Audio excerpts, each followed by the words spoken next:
सच्चिदानंद भगवान की जय। मीरा चरित्र। भक्तिपूर्ण पारिवारिक जीवन।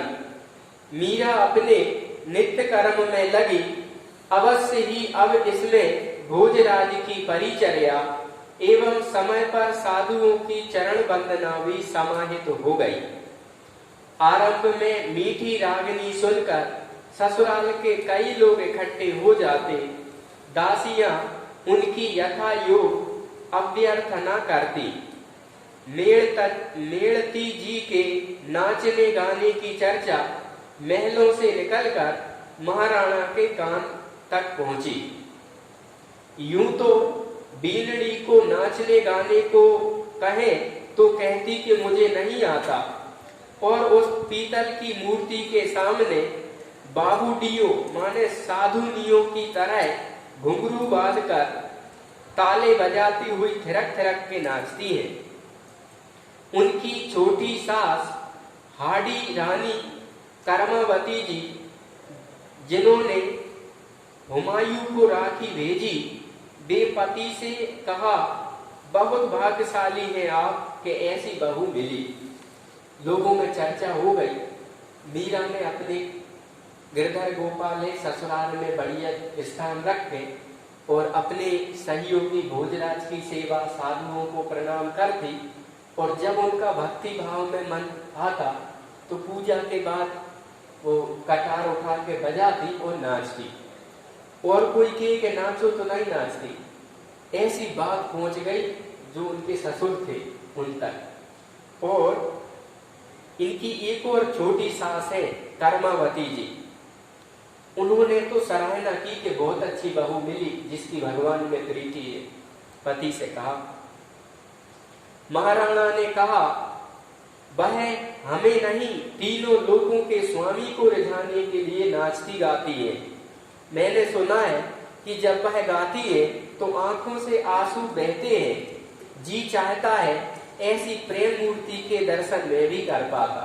पर्दा के कारण छोटे ससुर मीरा के, वो मीरा को देखते नहीं है, पर अपनी पत्नी कर्मावती से कह रहे कि मैं भी देख पाता उसको नाचते गाते रोते। इतना बढ़िया है। भक्तों को भाव में सब लाभ लेना चाहते, पर ससुर जी होने के कारण वे महिलाओं के रनिवास में जा नहीं सकते। मैं ऐसी प्रेम मूर्ति के दर्शन कर पाता। यदि ऐसी भक्ति करनी थी तो विवाह क्यों किया? सुना है मैंने मेड़ते की बीनड़ी ने विवाह के लिए मना किया था, पर जमाई साहब बीरम देव नहीं माने। माता पिता से बेटी अधिक क्या कहती, तब यह तो भक्ति करेगी, और राजकुमार तो वे तो संत नेत में बलि के बकरे बन गए। पति पत्नी बता रहे कि हमने तो सुनी थी ये विवाह नहीं कर रही थी, पर अपनी जो गिरजा देवी ब्याही है ना, उदय बीरम देव जी ने विवाह नहीं इस कन्या। तो जब हमारे भोजराज बलि के बकरा बन गए, माने हमारा जो भतीजो है वो बेचारों फंस गया। ये बेचारी भक्तन निकली। ऐसी पति पत्नी बता रहा है। बलि के बकरे की क्या बात है इसमें? मेद पाट के युवराज चाहे तो एक या 10 विवाह कर सकते हैं, उन्हें पत्नियों की कमी क्या है? पर इस सुख में क्या धरा है?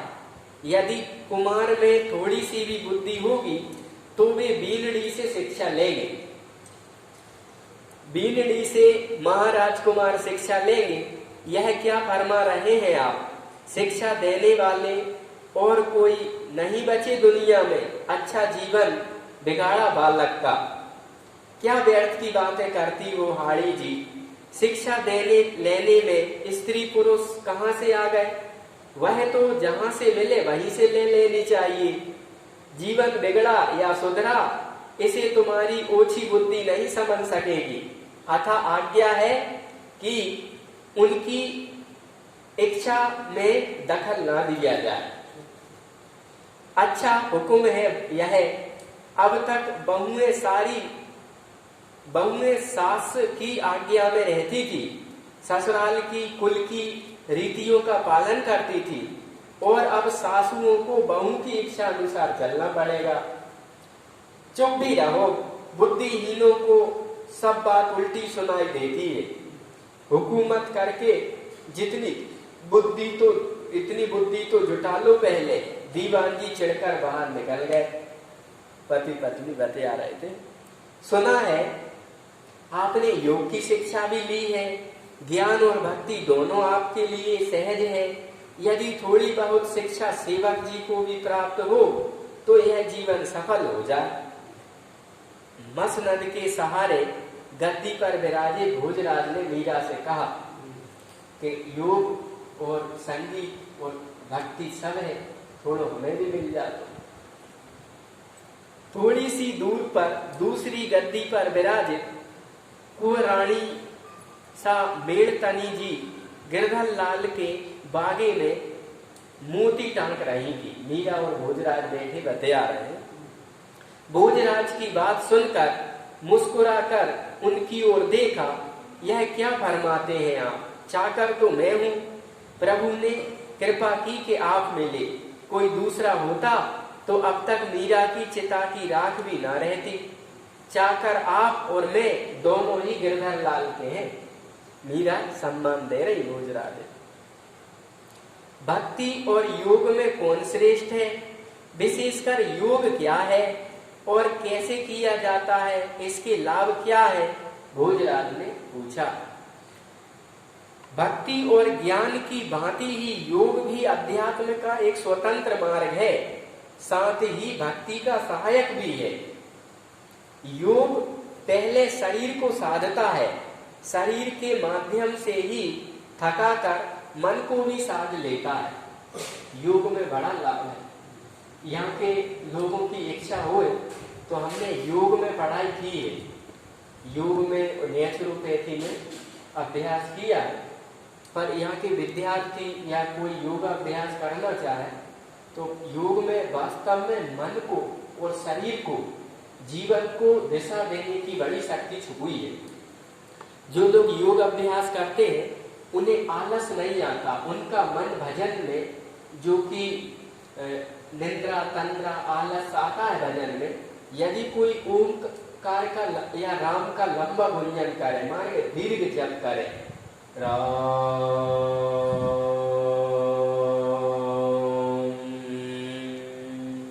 इस प्रकार या और योगासन करे और भोजन में सावधानी से भोजन करे, बासा ना करे, अति ना करे, खट्टा तीखा ना करे, तो भजन में इतनी बढ़िया स्थिति बनती है साधक की कि जो लोग कहते हैं हमसे भजन नहीं हो, वे यदि 10-15 मिनट राम या ओम का दीर्घ उच्चारण करे, योगासन करे, प्राणायाम करे, तो भजन में मन एकदम दौड़ के लगेगा। ये साधना करने पड़ती है, तब भजन में स्थिति बनाते। अब संसार के दलोदर में घचे थे, भजन में आके बैठ गए, फिर कहते मन ही नहीं लगे, हम कैसे भजन करें? तो भजन की भूमिका तो बना रही है। तो मीरा जय कह रहे कि योग भक्ति में सहायक है। योग को साधने से शरीर और मन सर जाता है। योगासन से शरीर को स्वस्थ रखने का प्रयत्न होता है। प्राणायाम से मन साध लिया जाता है। फिर धारणा ध्यान कुंडली के जागृत होने पर उसके उत्थान का प्रयत्न होता है और उसके ब्रह्म रंध्र तक पहुंचने पर परमानंद की प्राप्ति होती है। कितनी सजग बात कह रहे। आसन प्राणायाम से अपने तन मन को साधो और प्राणायाम से सदगव मन, आसन से सदगव तन और धारणा ध्यान से ध्यान में आगे बढ़ोगे तो कुंडली शक्ति जागृत हो जाए। और जब कुंडली शक्ति नीचे मूलाधार से ऊपर बढ़ेगी तो दोषों का भक्षण करेगी, रोगों का भक्षण करेगी और चक्रों को भेदन, ग्रंथियों का छेदन करते हुए शरीर को शुद्ध करते हुए वे आज्ञा चक्र से सहस्रार पे आएगी।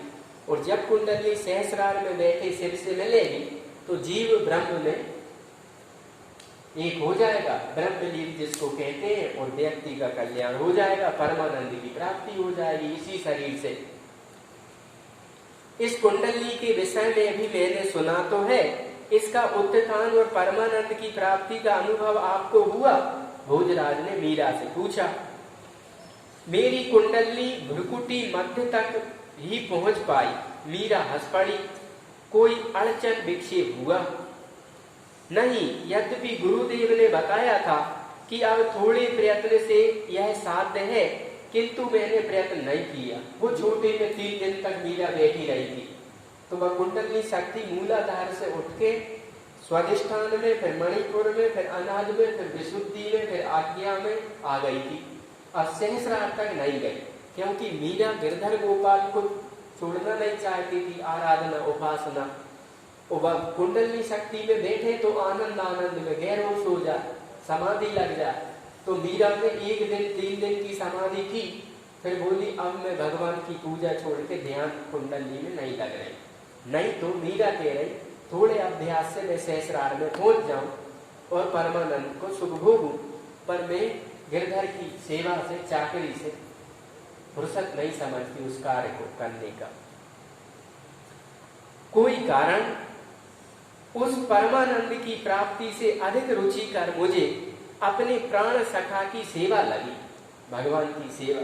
मीरा अबे भी मीरा बातें करते हुए भगवान के कपड़ों में मोती जल रही है, वो बतिया रही है मीरा। क्या यह सबसे अधिक आनंददायी है? यह तो अपनी रुचि की बात है, अन्यथा सभी भक्त होते ही संसार में योगी ढूंढे से नहीं मिलते। माने योग का मार्ग में हर कोई की रुचि नहीं हो, और योग के जानकार भी संसार में मिलत नहीं। यदि किसी को कुंडली योग मिल जाए तो वह ना तो भजन करने पड़े, ना योग करने पड़े, ना प्राणायाम करने पड़े, ना धारणा, ध्यान, समाधि करने पड़े। कुंडली शक्ति ऑटोमेटिकली सब करवा देते। ऐसी माँ है वो कि साधक को परमात्मा रूपी पिता की गोद में नहला धुला के, संभाल के, सजा के भेज देते। कुंडली शक्ति की साधना करना माने हवाई जहाज में बैठ के परमात्मा प्राप्ति के मार्ग में बढ़ना। ऐसी अद्भुत योग है। ज्ञानेश्वर जी महाराज ज्ञानेश्वरी गीता के 6वें अध्याय में कुंडली योग की बहुत महिमा गाते हैं, बहुत लिखा है। कुंडली योग उपनिषद बना दिया ऋषियों ने इस योग के कारण। पतंजलि ऋषि ने इस पर बहुत वर्णन किया। ओमानंद ब्रह्मचारी नाम के योगी भय पुष्कर में, उनने पतंजलि योग प्रदीप नाम का ग्रंथ लेके गीता प्रेस से छपवाया। अद्भुत महिमा है कुंडली योग की। मीरा कह रही है कि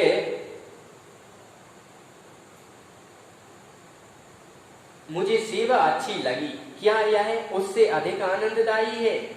तो मीरा कह रही कि संसार में सबकी अपनी अपनी रुचि होते हैं, भक्तों के मार्ग संस्कार होते हैं, और अच्छे योगी भी नहीं मिल पाए, नहीं तो मार्ग तो अच्छा है। मीरा उनकी एक निवेदन करूं, पर इसके साथ साथ अपराध की क्षमा भी चाहता हूं, भोजराज कह रहे। मीरा उनकी बात सुनकर हंस दी। यह तो न्यायाधीश की बात नहीं है, क्या बिना अपराध सुने ही आपके न्यायालय में क्षमा मिल जाती है अपराधी को? कितना आदर है भोजराज का मीरा के प्रति। नहीं, यह संभव नहीं, किंतु अपराधी विवश हो तो, अर्थात अपराध करने को विवश हो, तब भी न्यायाधीश आप हैं, निर्णय आप ही करें। खैर, क्षमा करने वाले मैं नहीं, गिरधर गोपाल हैं, आप फरमाइए, मीरा कह रही। 4 महीने हो गए। भोजराज ने दृष्टि झुका ली, पर वह मुझे ज्ञात है। मीरा ने बात काट कर मानो भोजराज को संकोच से उबार लिया, किंतु ज्ञात है, यह सुनकर उन्होंने आश्चर्य से मीरा की ओर देखा। मनुष्य का जोर शरीर पर ही चलता है, मन सबके बस में आ जाए तो सहज नहीं। मन किसने बनाया है वही संभालेगा। केवल यही देखें कि शरीर मन के बस में न हो जाए। आप चिंता न करें, जिसने श्याम कुंज में आपको वचन देने की प्रेरणा दी वही उस वचन की रक्षा करेगा।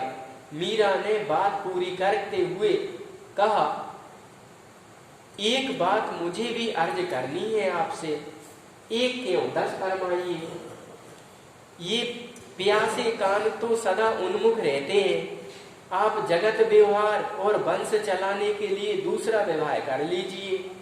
बात तो सच है आपकी, किंतु सभी लोग सब काम नहीं कर सकते। इच्छा और शक्ति हो तो अवश्य कर सकते हैं। मीरा और भोजराज बतिया रहे, 4 महीने हो गए, मीरा को स्पर्श भी नहीं किया भोजराज जी ने। तो मीरा कह रही कि जिसने ये वचन दिलवाया कि मैं आपको, आप भगवान पति मानो, मैं आपकी ढाल बन के रहूंगा, आपकी बिना इच्छा के मैं आपको स्पर्श नहीं करूंगा। तो मीरा कह रही कि तुम दूसरा विवाह कर लो। जिसने ये वचन दिलवाया वो उस वचन की रक्षा करेगा। तो भोजराज कह रहे कि बात तो सच है, परंतु सब लोग सब काम नहीं कर पाए, माने रुचि, परिस्थिति, इच्छा और ऐसा माहौल भी तो हो। तो वे कह रहे हैं इच्छा और शक्ति तो अवश्य ही कर सकते हैं, माने आपके पास सब है, करना चाहे। उस दिन श्याम कुंज में ही इच्छा इन चरणों की चेरी बन गई थी और शक्ति सदा इच्छा की अनुगामिनी रही है। इन बातों में क्या रखा है? यदि इसमें थोड़ा भी दम है तो वे कह रहे मेरी इच्छा, मैं तो उसी दिन आपके चरणों का दास बन गया था, तो शक्ति भी इच्छा के पीछे ही तो है। बात अधूरी छोड़ वे मीरा की ओर देखकर मुस्कुराए। रूप और यौवन का यह कल्प वृक्ष मेदपाट के युवराज को छोड़कर पीतल की उस मूरत पर न्यछावर होता और भोज शक्ति और इच्छा का दमन कर इन चरणों का चाकर बनने में गौरव नहीं मानता। जाने दीजिए इन बातों को, आप तो मेरे कल्याण की सोचिए। लोग कहते हैं कि ईश्वर निर्गुण निराकार है, इस स्थूल आंखों से उसे नहीं देखा जा सकता, मात्र अनुभव किया जा सकता है। सच क्या है समझ नहीं आता। इस उलझन को सुलझाने के लिए बहुत साधु संतों के पास रोता फिरा हूं, पर मन को बांधे ऐसा समाधान कहीं नहीं मिला। भोजराज कह रहे जिज्ञासा है भगवान को देखने की। बोले मन इन आंखों से देखे जा सकते हैं। वह निर्गुण निराकार भी है और सगुण साकार भी है। मीरा ने गंभीर होकर कहा, निराकार चेतन रूप से वह सृष्टि में व्याप्त है, उसके अतिरिक्त कुछ भी नहीं है। जैसे वस्त्र में सूत है और जैसे लहरों में पानी है, वैसे ही उसके बिना जगत की कोई सत्ता नहीं है। इन बातों को सुनकर विश्वास करना पड़ता है। बिना श्रद्धा और विश्वास के कुछ हाथ नहीं लगता, क्योंकि कार्य अपने कारण को नहीं जान सकता। बेटा कैसे जान सकता है कि उसका पिता कौन है? पुत्र को तो माँ के कथन पर ही विश्वास करना पड़ता है। बेटा क्या पता कि पिता कौन है? माँ कहती है ये पिताजी है तो बेटा मान लेता है। मीरा ने भोजराज की ओर देखकर कहा, आप फरमाइए, मैं समझ रहा हूं। उन्होंने कहा, पर निर्गुण निराकार आकाश की भांति है, प्रकाश की भांति है। वह ना तो प्रसन्न होता है ना प्रसन्न होता है, वह सदा एक रस है। उससे प्रकाश, जगत में प्रकाश है, चेतना है, उसे अनुभव किया जा सकता है, परंतु देखा जाना असाध्य है। जैसे पवन को देखा नहीं जाता परंतु अनुभव किया जाता है, वही ईश्वर सगुण साकार भी है और निर्गुण निराकार भी है। आप उसे कैसे पाना चाहते हैं ये तो आपके भाव है। आप निराकार में पाना चाहो तो उसका अनुभव होगा पर देख नहीं पाओगे, और सगुण साकार में पाना चाहो तो बता रहे वह प्रेम से बस में होता है, रुष्ट और तुष्ट भी होता है, अंतर की पुकार सुनता और दर्शन भी देता है। मीरा को एकाएक रोमांच हुआ, उसकी देह कांप उठी। भगवान का मीरा ने जो अनुभव किया था उसको स्मरण करके अब जहीं पे बहुत द्वंद्व चला थे, बहुत से लोग के थे भगवान तो निर्गुण निराकार है, बहुत से लोग के थे भगवान तो सगुण साकार है। मीरा कह रही दो ही है, आप कैसा पसंद आ रहा है दे से मिल जाएगा। बोले वो पुकार भी सुना थे, दर्शन भी देते, और भगवान कहते पत्रम पुष्पम फलम तोयम यो में भक्तिया, जो मुझे पत्र पुष्प फल अर्पित करता है उस भक्त का मैं प्रीति पूर्वक खाता भी हूँ। आप कैसे पालना चाह रहे भगवान, जैसे भगवान मिल जाएंगे। रुचि तो हो, उसकी लगन तो हो, उसकी तड़प तो हो, उसमें निष्ठा तो हो, उसके सिवा कुछ अच्छा तो ना लगे, उसके सिवा दूसरी कामना तो ना बचे, वो तो मिलने तैयार है। पर आप कहाँ चाह रहे कि भगवान मिल जाए? आप तो चाह रहे मकान मिल जाए, दुकान मिल जाए, ब्याह हो जाए, नाती मिल जाए, नाते मिल जाए, बैंक सेफ डिपोजिट हो जाए, जब मकान जो जमीन और मिल जाए, चेला राजी हो जाए, गुरु राजी हो जाए, बेटा राजी हो जाए, बहू राजी हो जाए। अपन तो जो ही चाह रहे, भगवान ही चाह कर रहा है। भगवान की प्यास हो तो भगवान ना मिले ऐसा संभव है क्या? बच्चा तड़पे और माँ ना उठाए ऐसा संभव है क्या? भगवान तो कई माओं की माँ है, पर हमने तड़पा ही नहीं तो भगवान का करने लगे। अपन कहते हे भगवान जो नाती बढ़िया रे, जो नातन बढ़िया रे, तो बस नाती नातन में रुचि है, भगवान में है कर जो बूढ़े हो जाते वे बेचारे नाती नातन में आसक्ति करत है। अरे बेचारी पूतरी लगी गए थे, जा कितनी सीधी सच्ची है भगवान, जाके सो घर भर मिले को दादा दादी जा चिंता रहे थे नाते की नाती की। सोचा थे अभी तो नट बहू के हाथ की रोटी खा लाए नाती के हाथ के बहू के भोजन कर लाए, अबे तो जो मोड़ा मोड़ी को और ब्याह हो जाए। भगवान की चाह है कर लोगों। एक दिन एक महात्मा जी ने कोई प्रणाम किया तो महात्मा जी ने कहा क्यों प्रणाम करते रहते हो भाई, काहे करते हो? अरे बोले महाराज इसलिए प्रणाम करत के आप त्यागी हो। त्यागी नहीं, कैसे है त्यागी? बोले महाराज कपड़ा छोड़ दे, परिवार छोड़ दो, माता पिता छोड़ दो, गांव घर छोड़ दो, और ना कोई कमाई ना कोई तुम्हारा कछु है ही नहीं, तुम तो भगवान भरोसे हो, तो तुम त्यागी हो, तुमने पूरी दुनिया छोड़ दी, दुनिया के सुख भोग छोड़ दे। अच्छा तो तू जैसे प्रणाम करा थे कि हम त्यागी है? बोले हाँ महाराज। तो बोले मैं तो प्रणाम करता हूँ। बोले क्या है महाराज? महाराज उसके दंडवत करने लगे, वो घबरा गया, कहने लगा महाराज वो क्या प्रणाम करता? बोले हमने तो दुनिया छोड़ी, तुमने तो दुनिया के मालिक भगवान ही छोड़ दो, तुम वहां त्यागी हो, इसलिए तुम्हें प्रणाम भगत बेचारा परेशान हो गया, चौंक गया। बोले हमने दुनिया छोड़ी, तुमने दुनिया के संचालक मालक को छोड़ दो, इसलिए तुम बड़े त्यागी